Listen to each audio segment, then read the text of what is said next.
typical day of doing the COVID-19 response usually starts off in the morning with a public safety brief, which we do that prior to the mayor's brief. I get all the public safety partners, including our health and hospitals and health department, in the room every morning just to do a roundabout of situation awareness. What I want to know is the status of employees, the status of our patient-to-patient counts. We want to know how many patients is in our medical monitoring center that we're managing at the convention center. So we provide housing for folks who are in recovery and finishing out the last days of their treatment prior to being released.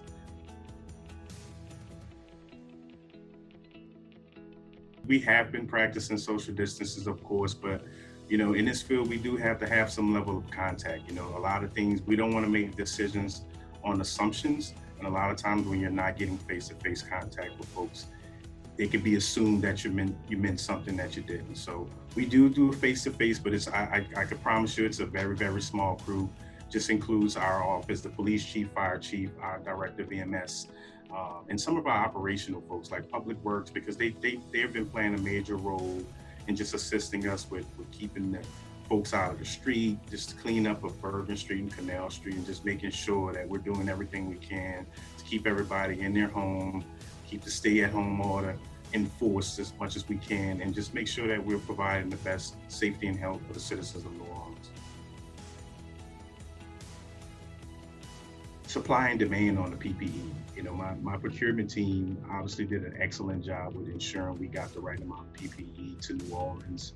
And usually we're a pretty good logistical team here, but it took us a while to be able to get enough PPE to support and sustain our public safety operations. And we've had some police officers that fell victims of COVID, but just our infectious rate between police and fire and EMS was really scary. And it was imperative that we acquired a good amount of PPE to make sure we're protecting the folks who are out there responding on the front lines every day.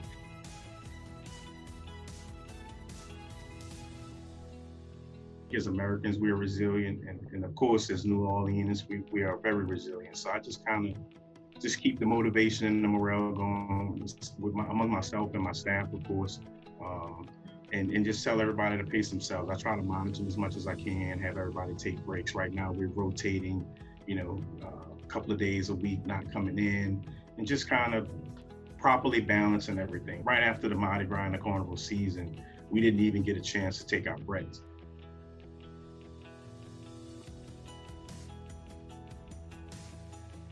For one, I think, college as in general gives anybody the ability to figure something out. Yes, I've been in public safety for like 20 years now, but I've never experienced COVID.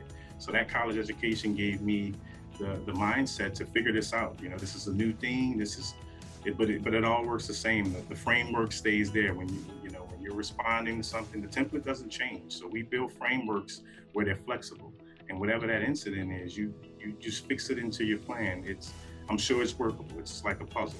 So the only difference is, other than the puzzle, is that we kind of create our own pieces, right, in this type of environment. So one of the things I do commend in my Tulane education is the ability to figure things out. I've had a couple of austere situations come up since my college education there, and I think there's always some part of that incident response phase where I can correlate or connect something that I picked up in school that helped me be successful in mitigating that incident.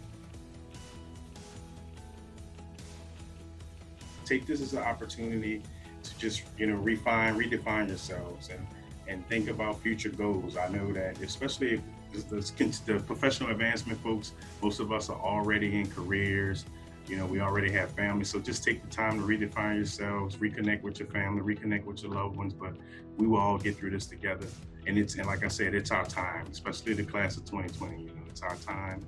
And it's a time to stand above some of your peers and colleagues and recognize why you went to Tulane.